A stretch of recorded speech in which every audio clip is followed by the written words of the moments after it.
it's not strange for those who want to feel the exhilaration of success to attach themselves to things that are successful. And no other genre of music encourages fans to bask in the glory of an artist's success as if it was your own more than K-pop. The nature of standing usually comes with expectations. You focus on your favorite group, you buy their albums, you stream their music videos and vote for them in any circumstance where voting is required. And in turn, fans create a hostile environment in which standing a group is almost like a job. If you don't spend hours of your day streaming and voting, then you aren't worthy of being a stan of a certain group. But on the complete opposite side of this extreme way of standing, there is the life of a bandwagon stan. Bandwagon standing is when you stan the next big thing, or simply the group who has just burst onto the scene and is expected to be successful.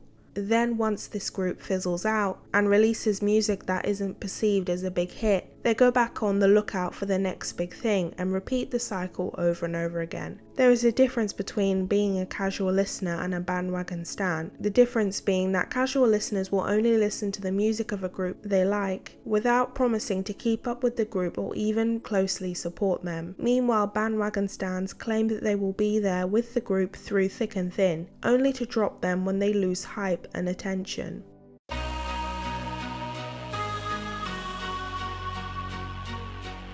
You'll notice that the issue of bandwagon standing is mostly prevalent within the girl group space, and this is because fans of boy groups and girl groups have different mentalities and approaches to their faves. Girl group stans are more open to listening to every single girl group they can find. Most fans of girl groups have their ultimate favourite groups and then listen to every other girl group on the side if they like a certain song. There's a reason why the concept of Nugu promoter only saw success within the realm of girl groups. But when it comes to how fans of boy groups work, they are more likely to become a permanent stan of one or two individual boy groups and discard the rest. Fans of boy groups are way more invested in the idea of sticking with one group and staying with them until the end. You might think that this means girl group stans are more likely to have fostered a community that favours bandwagon standing, but in actuality it's both sides. Boy group stans and girl group stans have targeted girl groups with their tendency to jump on the bandwagon.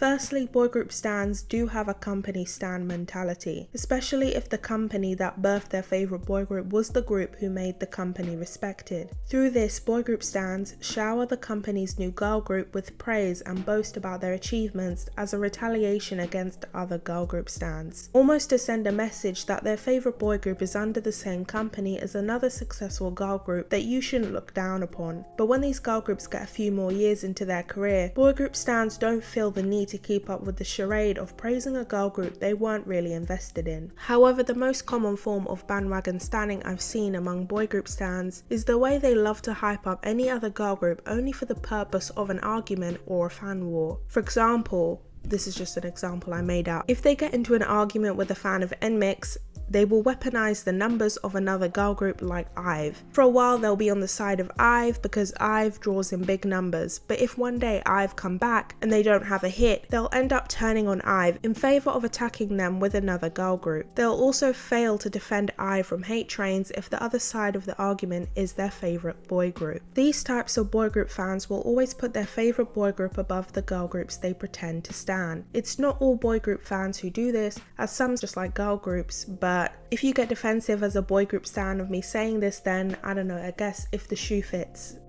Now, girl group stan bandwagoners are very different in the sense that they will always keep recycling through multiple girl groups and then pretend they know nothing about the previous girl group they stand when it comes to fan wars. I think the most hilarious real example of this I saw the other day was a fan of Billy who got caught out trying to drag Girls in the Park, or GWSN. According to their tweets, they were a fan of Girls in the Park only a week ago, but were now talking badly about them because they were now a fan of Billy. It shows that girl group stans are very quick to move on and just turn on those they actually did support once upon a time. So after defining what bandwagon standing is and how stans do it, it's time to discuss whether it's okay to be a bandwagon stan. After all, it's K-pop. Am I really taking this so seriously? And I'm not taking this issue as seriously as it may come across that I am. I just find it really interesting how K-pop stans use certain girl groups for the sole purpose of harming other women. Because the way I see it, bandwagon standing girl groups in particular is hurtful to these girl groups, and in some cases it becomes detrimental to their careers in the K-pop industry.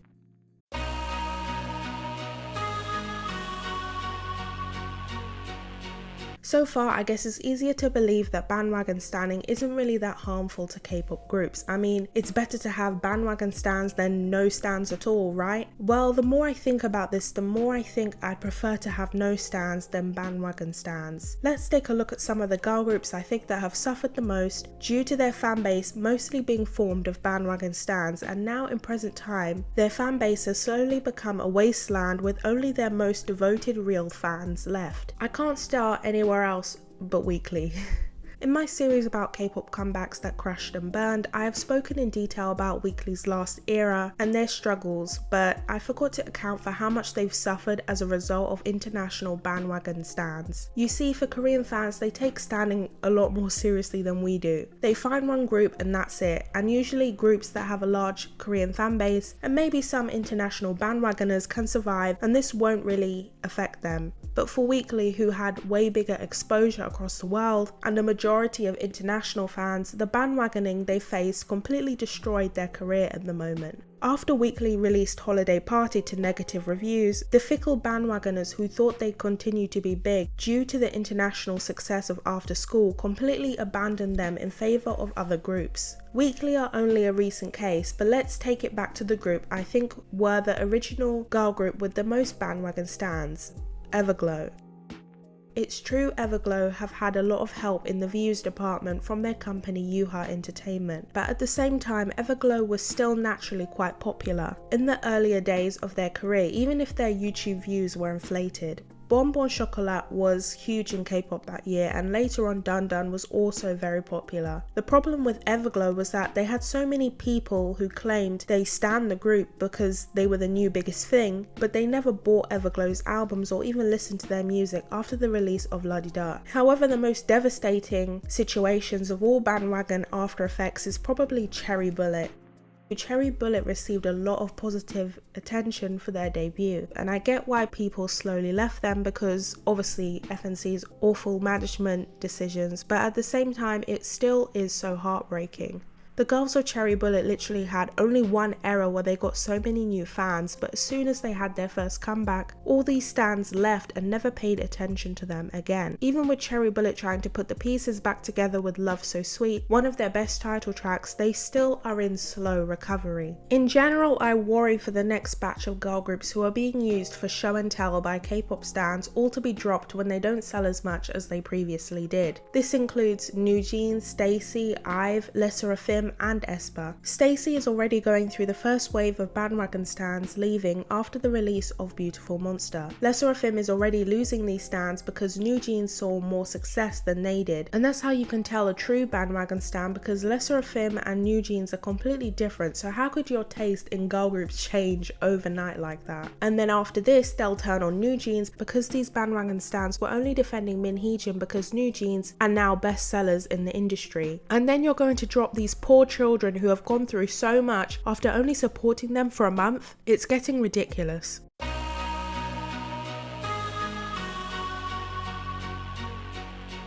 I guess you'd think my opinion is that everyone should just pick one group they should stan to death and just don't care about anyone else if you're not a dedicated full-time stan. But no, I don't think that at all. In fact, I find stan culture that revolves around you giving your time and money away to companies that thrive off your need to vicariously live through their success as really unhealthy. There's no need to stream music videos when these companies are buying ads anyways. You aren't indebted to groups who don't know you exist, and it's not your responsibility as a fan to save a career that's not yours. But for me, two things can be true at once. There's no need to hastily stan a group if you are only driven to do so by their numbers and a debut song. It's true that sometimes a group debuts and you identify with their music, knowing you'll always be a fan of that group's music and members, but for the majority of newer fourth generation stans, they aren't really interested in anything else but a group's debut. It's all about the instant triumph of the debut and not about longevity.